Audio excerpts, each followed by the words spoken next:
जय हिंद साथियों। स्वागत है आप सभी का एक बार फिर से आपके अपने YouTube चैनल पे। पिछली वीडियो में मैंने आपको 1 से लेकर 155 तक क्वेश्चन बताया था।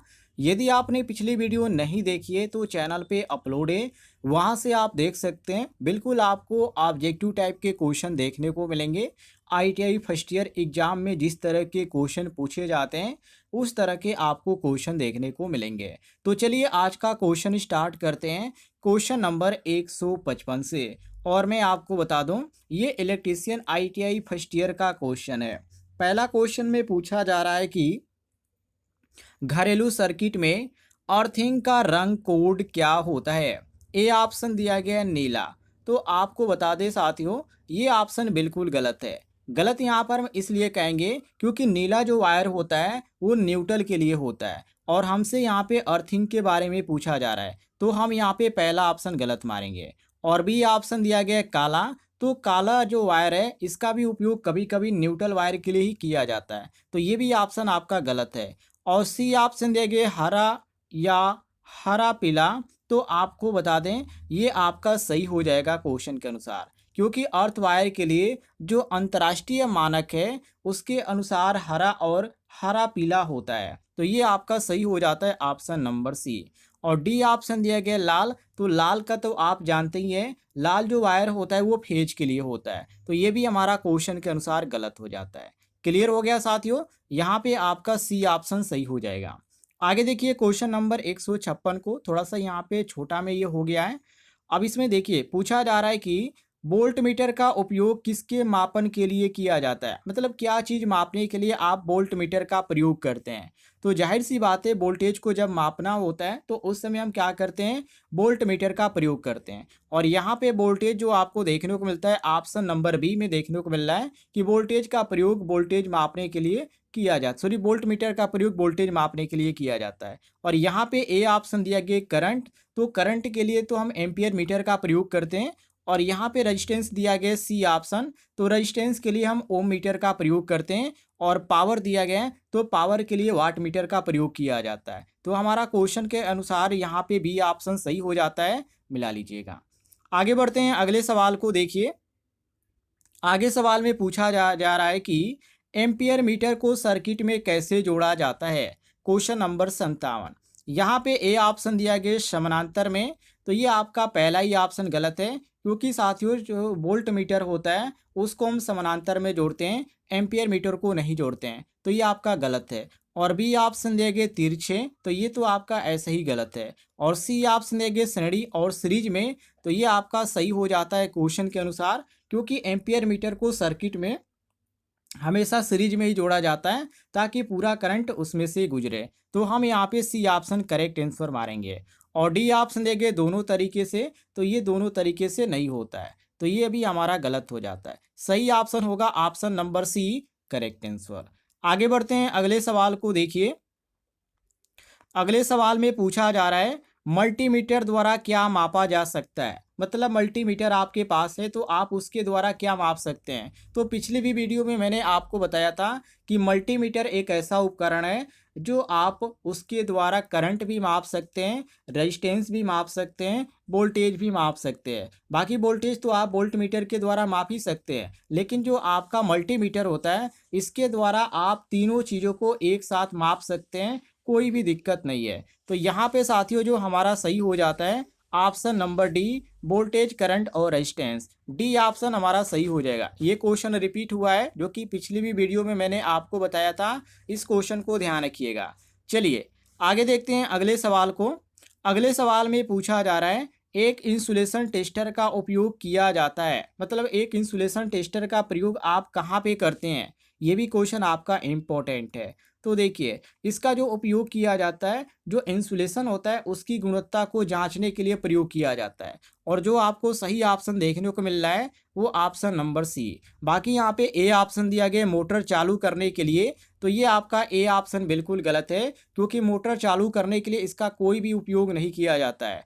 और बी ऑप्शन दिया गया वायर की लंबाई मापने के लिए। तो ये भी ऑप्शन आपका बिल्कुल गलत है, क्योंकि लंबाई मापने के लिए हम स्केल का प्रयोग करते हैं या टेप का प्रयोग करते हैं। तो ये भी हमारा गलत है। और यहाँ पे डी ऑप्शन देंगे करंट मापने के लिए, तो करंट को मापने के लिए हम जो मीटर होता है एम्पियर मीटर उसका हम उपयोग करते हैं, तो ये भी हमारा गलत है। बाकी यहाँ पे इंसुलेशन की बात किया गया है, तो उसके अनुसार हमारा option number C correct answer हो जाएगा, मिला लीजिएगा। चलिए साथियों आगे बढ़ते हैं, आगे देखते हैं सवाल में क्या पूछा जा रहा है। आगे सवाल में पूछा जा रहा है क्लैंप मीटर का प्रयोग किसके लिए होता है। क्लैंप मीटर का नाम आपने सुना होगा। इसका जो उपयोग किया जाता है, जैसे कोई भी वायर हो गया उसको बिना काटे आप करंट को मापना चाहते हैं तो आप इंसुलेशन के ऊपर से आप माप सकते हैं। तो ये जो काम होता है क्लैंप मीटर के द्वारा होता है, ये मापने का काम, ये ध्यान रखिएगा, जो कि क्लैंप मीटर ही एक होता है और इसका भी उपयोग मापने के अंतर्गत किया जाता है, ये ध्यान रखिएगा। तो यहाँ पे साथियों जो आपका सही हो जाता है वो ऑप्शन नंबर यहाँ पे जो सही देखने को मिलता है बी ऑप्शन, बिना तार काटे करंट मापने के लिए हम क्लैंप मीटर का प्रयोग करते हैं। क्लियर हो गया, आगे बढ़ते हैं, आगे देखते हैं आगे सवाल में क्या पूछा जा रहा है। बाकी यहाँ पे और भी बहुत सारे ऑप्शन दिए गए जो कि कंफ्यूज करने के लिए, जैसे कि ए ऑप्शन है केवल वोल्टेज मापने के लिए, तो कि यहाँ पे वोल्टेज मापने की जब बात आती है तो वहाँ पे हम वोल्ट मीटर का भी प्रयोग करते हैं या मल्टीमीटर का प्रयोग करते हैं, लेकिन हम क्लैंप मीटर का प्रयोग नहीं करते हैं। इसी कारण ये जो हमारा पहला ऑप्शन है ये गलत हो जाएगा। और ओम मीटर के बारे में आप सभी को मालूम ही है, ओम मीटर के द्वारा हम काम क्या माप सकते हैं, तो यहाँ पे हम ओम माप सकते हैं और ये मल्टीमीटर के द्वारा भी मापा जा सकता है, तो ये आपका गलत है क्वेश्चन के अनुसार। और डी ऑप्शन दिया गया फेज जांचने के लिए, तो साथियों देखिए फेज जांचने के लिए हम टेस्ट लैंप का प्रयोग करते हैं, ये ध्यान रखिएगा। तो यहाँ पे आपका ये भी गलत है। फेज आप टेस्ट लैंप का भी प्रयोग कर सकते हैं या फेज टेस्टर का भी प्रयोग कर सकते हैं, दोनों चीज़ों का आप प्रयोग कर सकते हैं। लेकिन जो क्वेश्चन में हमसे पूछा जा रहा है कि क्लैंप मीटर, तो क्लैंप मीटर के अंतर्गत ये हमारा डी ऑप्शन भी गलत हो जाएगा, केवल हमारा ऑप्शन नंबर बी सही होगा। आगे बढ़ते हैं, अगले सवाल को देखिए। अगले सवाल में पूछा जा रहा है कि निम्न में से कौन सा पदार्थ विद्युत का अच्छा चालक है। सबसे अच्छे की बात किया जा रहा है, जैसे कि यहाँ पे लकड़ी दिया गया, प्लास्टिक दिया गया है और तांबा दिया गया है और यहाँ पे कांच दिया गया है। तो इन ऑप्शनों में से सबसे अच्छा माना जाता है कौन सा, ये आपको बताना है। हालांकि आपको सबसे अच्छा जो मालूम है वो आपका चांदी होता है, लेकिन इन ऑप्शनों को देखकर आपको बताना कि इन ऑप्शनों में सबसे अच्छा कौन सा है। तो इसमें सबसे अच्छा आपको देखने को मिलेगा तांबा, जो कि ऑप्शन में आपको सी देखने को मिलता है। बाकी लकड़ी तो आपका ऐसे ही नहीं होगा क्योंकि ये कुचालक है, प्लास्टिक भी आपका नहीं होगा, ये भी कुचालक है, और यहाँ पे कांच दिया गया ये भी कुचालक है। तो जो सबसे यहाँ पे अच्छा होगा जिसमें धारा प्रवाहित होगी वो आपका चालक है, और ये आपको तांबा देखने को मिलता है। तो सी ऑप्शन हमारा क्वेश्चन के अनुसार करेक्ट आंसर हो जाएगा। साथियों आप यहाँ तक वीडियो देखें और यदि आपको जानकारी पसंद आ रही होगी तो इस वीडियो पर एक लाइक कीजिएगा, और इस वीडियो के नीचे आपको एक बटन दिख रहा होगा सब्सक्राइब वाला, उसे जरूर दबाइएगा। चलिए आगे बढ़ते हैं, अगले सवाल को देखिए। आगे सवाल में पूछा जा रहा है कि इंसुलेटर का कार्य क्या होता है। ये भी क्वेश्चन आपका काफ़ी इंपॉर्टेंट है और काफ़ी इजी भी क्वेश्चन है। इंसुलेटर का प्रयोग जो किया जाता है करंट को रोकने के लिए ही किया जाता है, और यहाँ पे दिया गया ऑप्शन नंबर सी में करंट को रोकना, तो आपका सी ऑप्शन सही होगा। बाकी ए ऑप्शन दिया गया करंट बढ़ाना, तो ये आपका बिल्कुल गलत है, क्योंकि करंट बढ़ाने का जो कार्य होता है वो सप्लाई का होता है, पावर सप्लाई का होता है, या आप ट्रांसफार्मर का भी कह सकते हैं। इसका कार्य होता है, इंसुलेटर का नहीं होता है। तो ये आपका ए ऑप्शन गलत है। और बी ऑप्शन देखिए करंट प्रवाहित करना, तो ये भी बिल्कुल गलत है, क्योंकि करंट प्रवाहित करना चालक का कार्य होता है। और यहाँ पे डी ऑप्शन देखिए गर्मी उत्पन्न करना, तो गर्मी उत्पन्न करने का जो उद्देश्य होता है वो अलग चीज़ होता है, इंसुलेटर से कोई भी इसका संबंध नहीं होता है। तो हम यहाँ पे इसी कारण सी ऑप्शन मारेंगे, क्वेश्चन के अनुसार बिल्कुल करेक्ट आंसर। क्लियर हो गया, आगे बढ़ते हैं।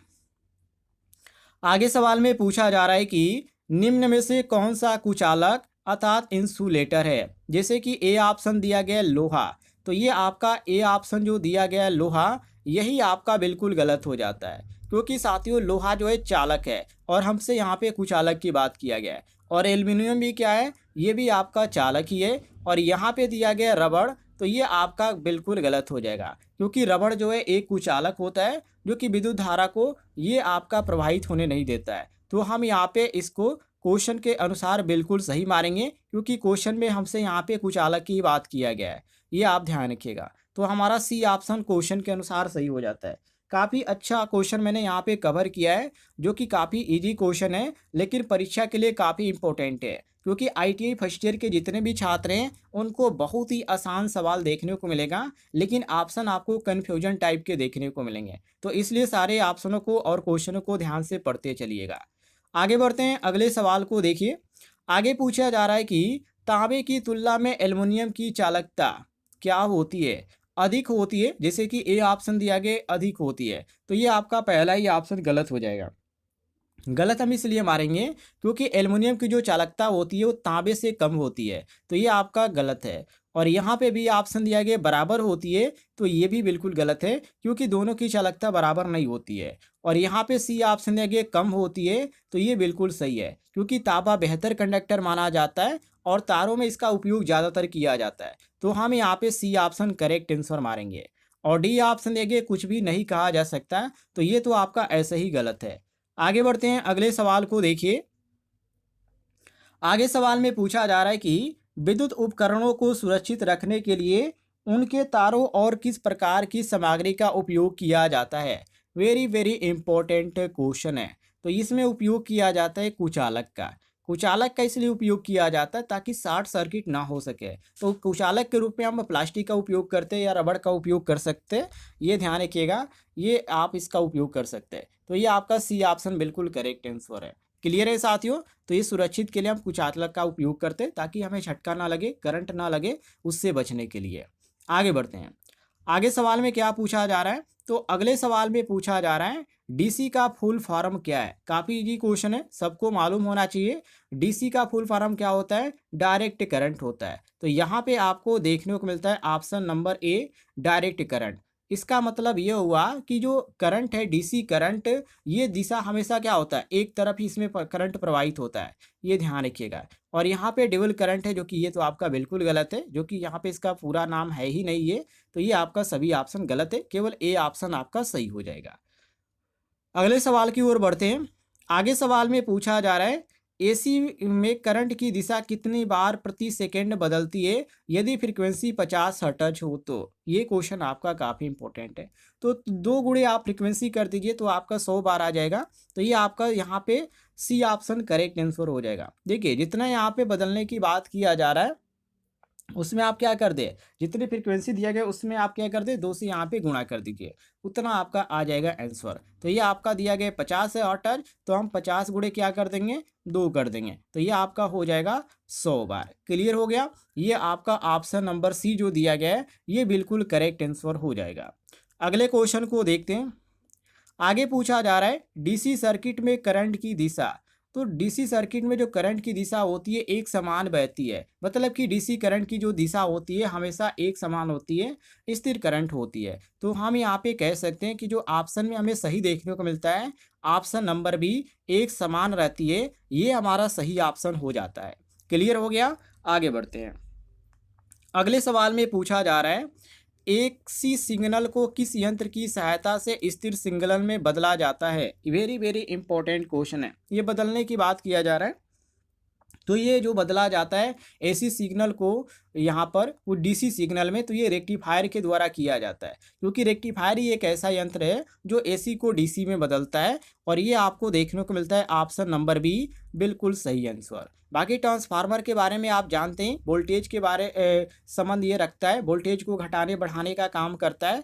एम्पलीफायर की बात करें तो ये जो आपका होता है सिग्नल को बढ़ाता है। और यहाँ पे कंडेंसर दिया गया है, तो ये जो स्टोर करने का काम इसका होता है, फिल्टर करता है।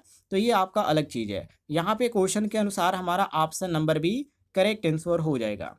अगला सवाल साथियों आप सभी के सामने, जिसमें पूछा जा रहा है कि एसी में क्या होता है? सभी लोग इसका जवाब दीजिएगा कमेंट बॉक्स में। जितने भी लोग इस वीडियो को देख रहे हैं, सभी लोग इसका जवाब देने का प्रयास कीजिएगा। जैसे कि ए ऑप्शन के करंट केवल एक दिशा में बहता है, या करंट की आवृत्ति होती है, या करंट स्थिर रहता है, या करंट कभी नहीं बहता। कौन सा ऑप्शन आपको सही लग रहा है? फटाफट आप सभी लोग इसका जवाब देने का प्रयास कीजिएगा।